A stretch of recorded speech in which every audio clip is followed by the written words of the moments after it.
unique gathering for this event, and I don't know of any other that's happened since.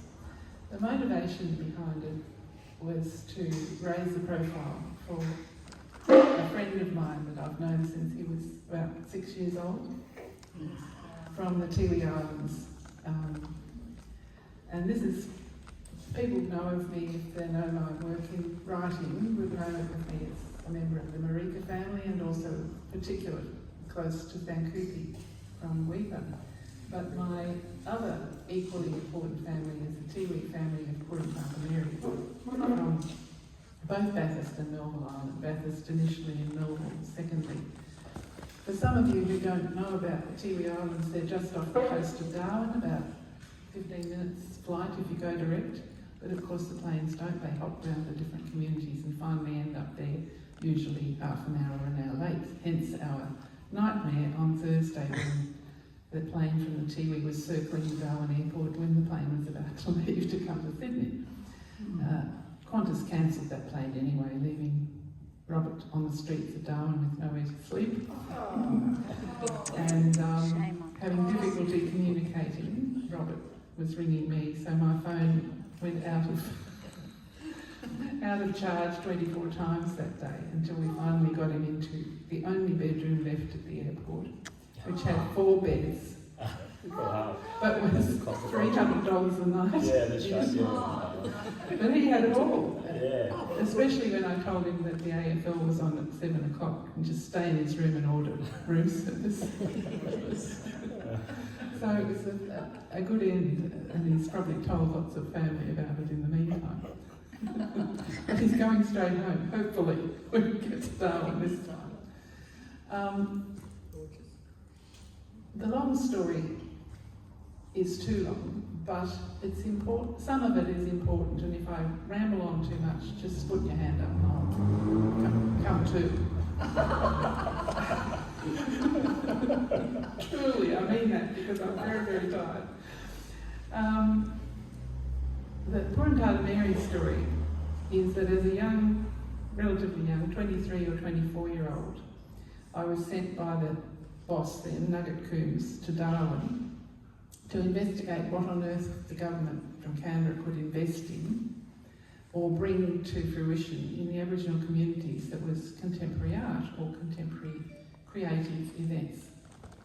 And at that time, there was a very small beginning pottery at Bagot Reserve in Darwin.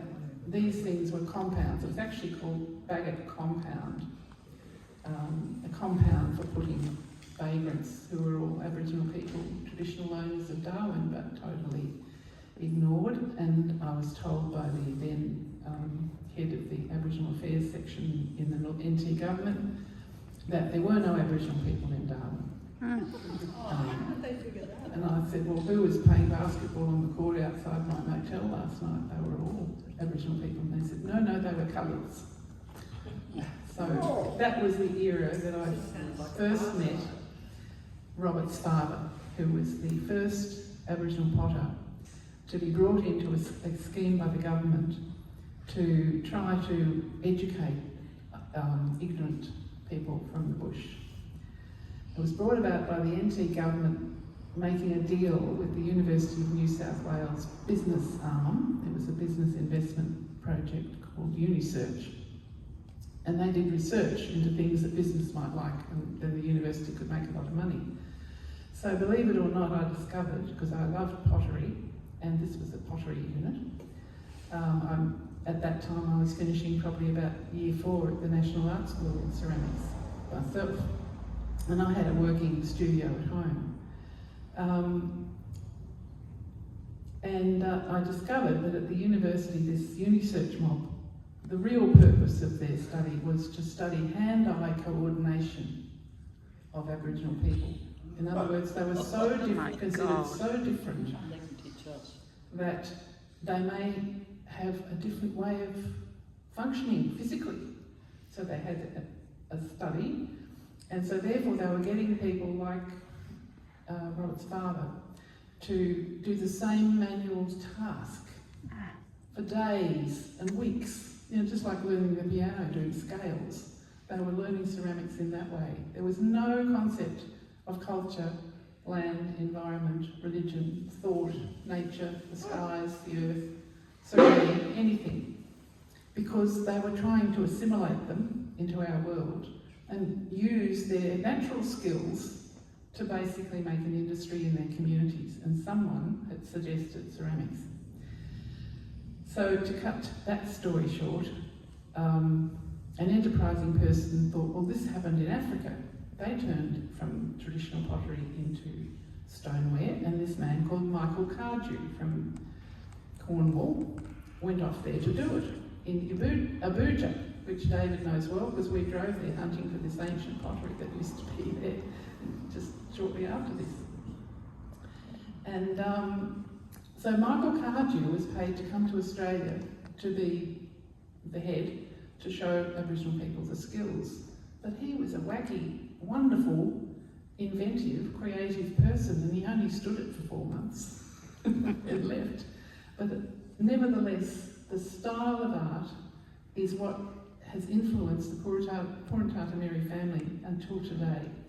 And it is an old arts and crafts era technique of stoneware using celadon glaze, making elegant, beautiful, functional vessels for use in the home, using natural materials and wood-fired stoneware. So it was sort of back to nature in its origins, and very much the philosophy of the time, begun by Bernard Leach, whose book was my Bible when I was studying at the National Art School. So most Australian colleges followed that principle and began using the traditional, basically inspired by Asia, Japanese ceramics. But Eddie was fed up, and the first thing he said to me when I met him there was, I want to have my own pottery on Bathurst Island. Bathurst Island was, not Melville, where he ended up. So by pulling together an expert who had actually worked for Michael Cardew in England, what was his name? Who worked with Eddie to start it, built the kiln. McMeekin, sorry, yes, thank you. He's read my text.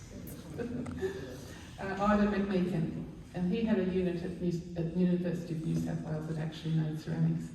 He and Eddie got on like a house on fire, and he encouraged him to leave Bagot because he didn't like what they were doing either.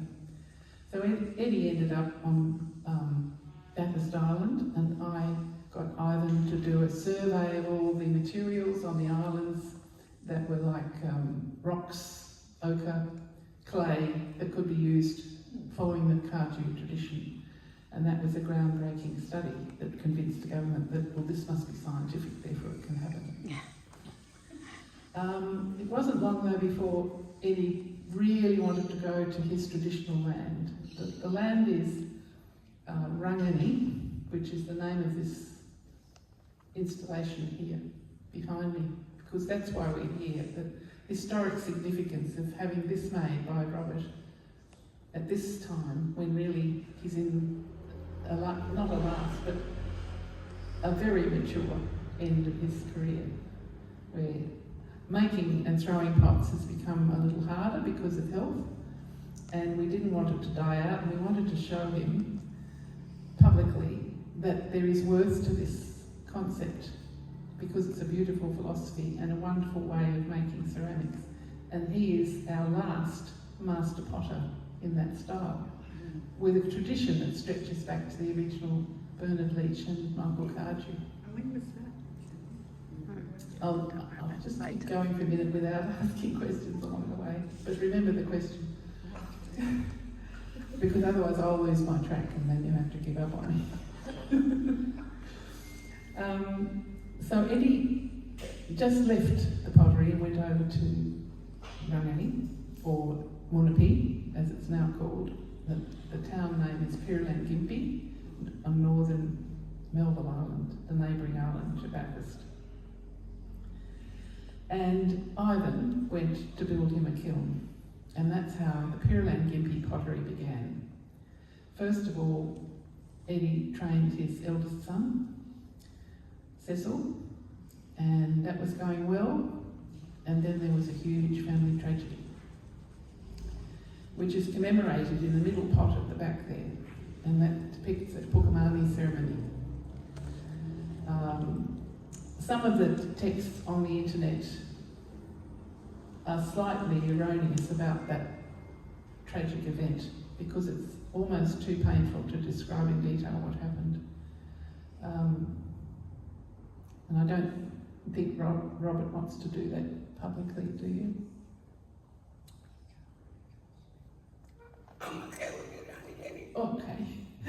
He said, I'm okay with it, Auntie Jenny. So I'll tell you, because it might move some hearts to buy the last remaining paintings so that he can continue to set up and work in his backyard in a shed we want to build in. By this stage, Eddie had begun to need dialysis in Darwin. That's the first moving link, because at the moment, Robert's mother is having permanent dialysis. She's had to leave the family on the island, and she's living alone, looked after by a missionary family she doesn't even know, in Darwin. So that's following what happened to Eddie. And her work is here in support of Robert.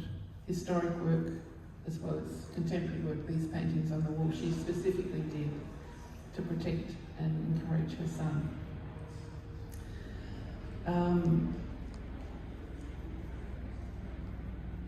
One day, while Eddie was in Darwin on dialysis, the word got round that the eldest son, Cecil, who was running the pottery, had been lost in the straits at night.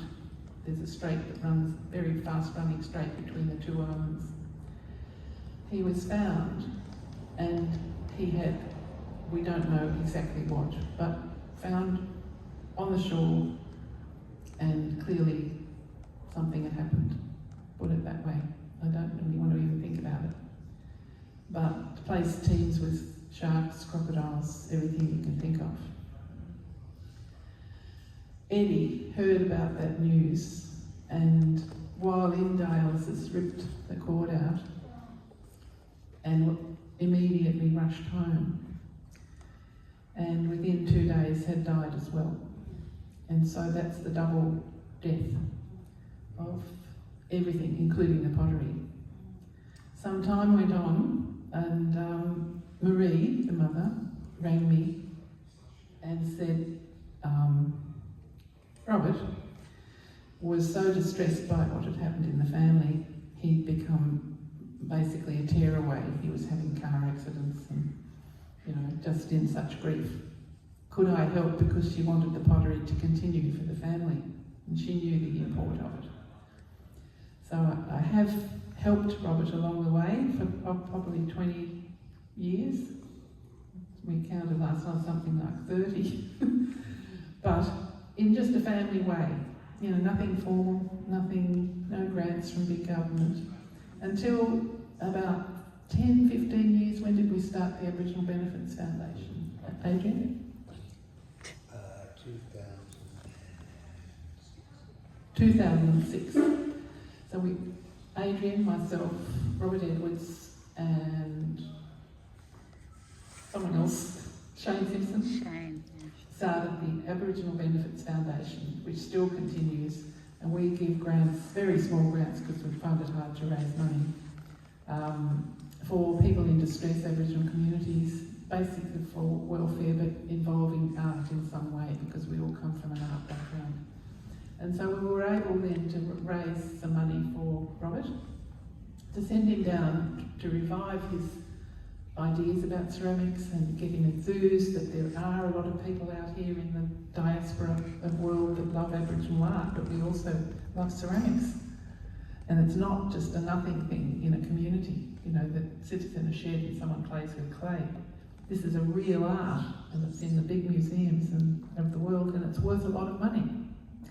But up until this exhibition, Robert did continue. He went to the National Art School on these grants, and we also sent a teacher from the art school up to help him at one point. But over time, life goes on, and there's a great deal of stress in communities, and Robert's been through a lot of it. Violence and aggro and family breakdowns in different ways. But not going into that, he still loves art and makes both pottery and paintings when you can't get near the studio. And so that's the long story of the history of Tiwi pottery. And my own history with Robert is parallel with that. It's integrated with a lot of other things and projects I've done that have taken me to the Tiwi Islands. It's always a couple of days with the family and Marie going fishing or Robert. Trips out to Tiwi Beach, swimming with the children. You know, a range of things. Bush food book that I did, you know, that was gathering foods everywhere. And it just remained very, very close to me over the years. And I got this idea when I saw some of the pots that Robert made last year, because a potter that I know well, Jeff Crispin, who had been up working with Eddie in Eddie's time, lives in Grafton and has his own wood-fired pottery. And meeting him over the years, I'd said, can we get Robert down to you? Because I think he needs the isolation, the peace, and the constant routine of a studio, a production studio, plus the wood fire that's always fantastically exciting. And so we circulated as many potters in Australia that we knew, and that was quite a lot because there's lots of, you know, guest lists and things of ceramics. And they all donated pots, and we raffled them on the internet, and we raised enough money now for 2 workshops that Robert's been down there, each one for a month each, was it? At Jeff Crispin's studio, and that's where Robert revived the original stoneware pottery of his father. And he spent ages at my place and other places hunting out his father's pots. And if you've seen Robert, as I have often, he doesn't talk much, but he just sits and stares at things and just mentally photographs every aspect, and has an extraordinary memory of what his father did just from basically recovering the idea and the patterns. And so we come to today. The pottery at Grafton's was successful, but up there, really pots sold for very little. You know, you couldn't really see a future with the level of the prices, because in Australia, as we know, in art in particular, sometimes if you double the price, something sells out. It's bizarre, but it's a bit gone American in that we value things of value, and therefore we want something in our portfolio that is valuable. So looking at what had happened in the wider world of ceramics, and you know, going to lectures as I do, there's a number of artists all around the world that now do what you might call installations of ceramics to make one work. Well, if this isn't an installation, I don't know what is, because it's in two ways is it an installation and one work.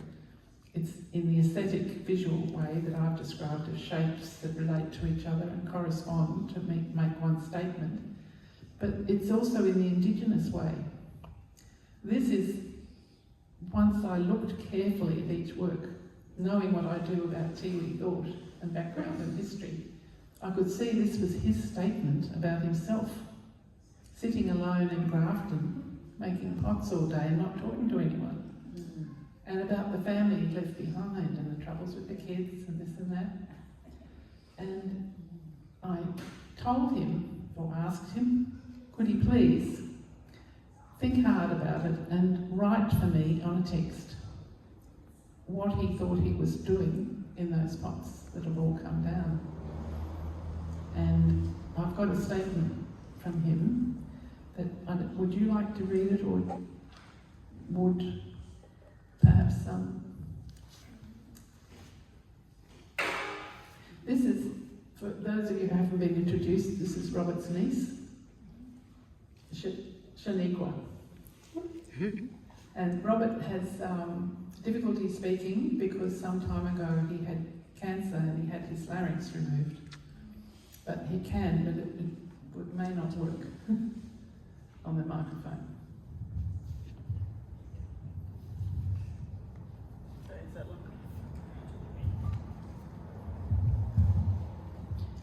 I come from Rogani, that is northwestern Melbourne Island. Making this work, I reflect who I am, who my family are, and our dancers are names, and I identifies. Myself and my sister, brother, niece, nephew, all my children, Jungle Felt Dreaming is our dance, Owl is our protector, Barrow Brim, Mangrove Jack, Salmon, Jewfish, Queenfish, True Belly, Stingray, Sea Turtle, Carp and Snake, and Goanna. I paint these designs for family identities, and together we stay as strong team. This is my tribute and memory of my father, Edward Eddie, the first potter here.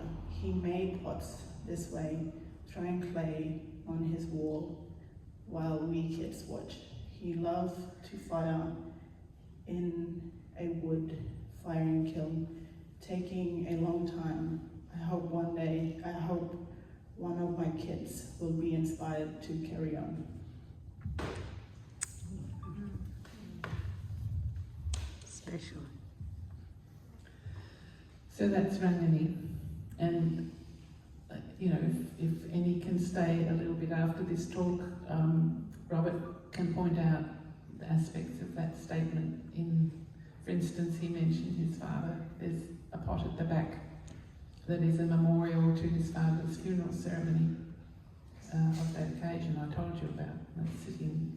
And yesterday he noticed that there was one pot he'd like to put in that was owned by me that had the little jungle fowl that's in the painting on the wall there behind me, because the jungle fowl is Puruntatameri.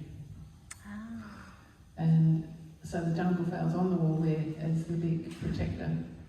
And it's the song and the dance in the Pukamani ceremonies of the jungle fowl that Robert's children would do. Correct? I have to keep checking because I sometimes go off mark. And that's a lovely thought, because the jungle fowl is not like a bush turkey. It's really small and incredibly delicate, but does this movement exactly like a turkey.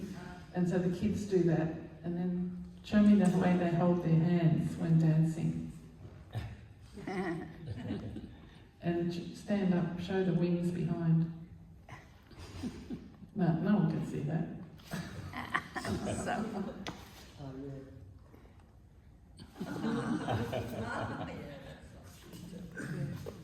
Yeah, beautiful.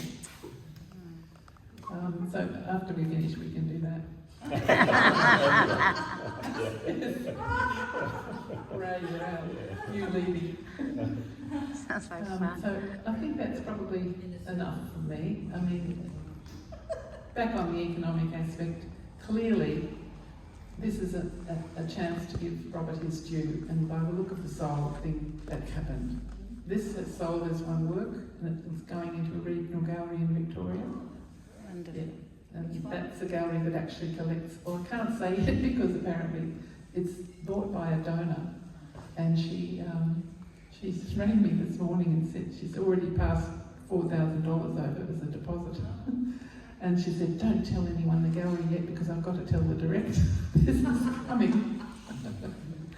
Anyway, so thanks, give a clap to that.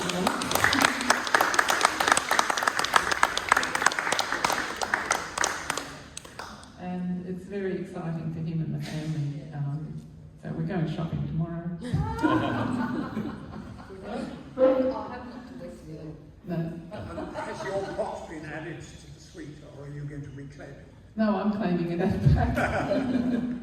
Because he's got the painting here, they can have that. The bush, the bird, yes. Or you can make another one for them. Okay, would you like to?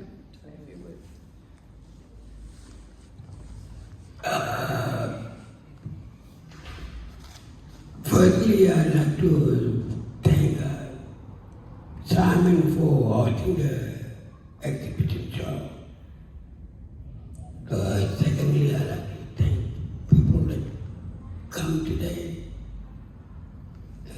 People who help like mine is Timiko, Apartment, some other people. And I'd like to say a big thank you to my auntie Jenny who organized all of this. I'm very happy to be here. And thank you all for coming today. Thank you.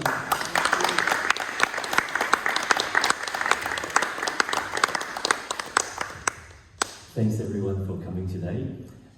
Just for the information, this is a one-day only exhibition. It's a fundraising exhibition for Robert and his family for medical expenses because both Robert and his mother, Marie is actually on dialysis. So this is a fundraising sort of exhibition where there's no gallery commission at all. So whatever you buy goes straight to the family. So yeah, it would be great if you can acquire some of these works so that it will help them in the long run. Thank you. Perhaps you could tell them what's left. Okay. Basically, in terms of I'll start from here. There's one more painting by Marie that's available. The ones with the red dot have been sold. So that one is by Karen. That's available. On the other side, I think, well, actually, no, you got the Francesca, isn't it, Sherry?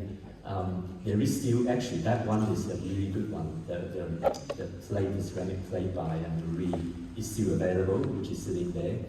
That was from 1995, is that right? Yeah, that's right, yeah. And then the two paintings at the back, which is sort of unrelated to the family, but we thought that will... oh, they are, is it? Yeah, okay. All right, so those two paintings at the back are still available. So, yeah, if you're interested in any of that, come and see me. Thank you.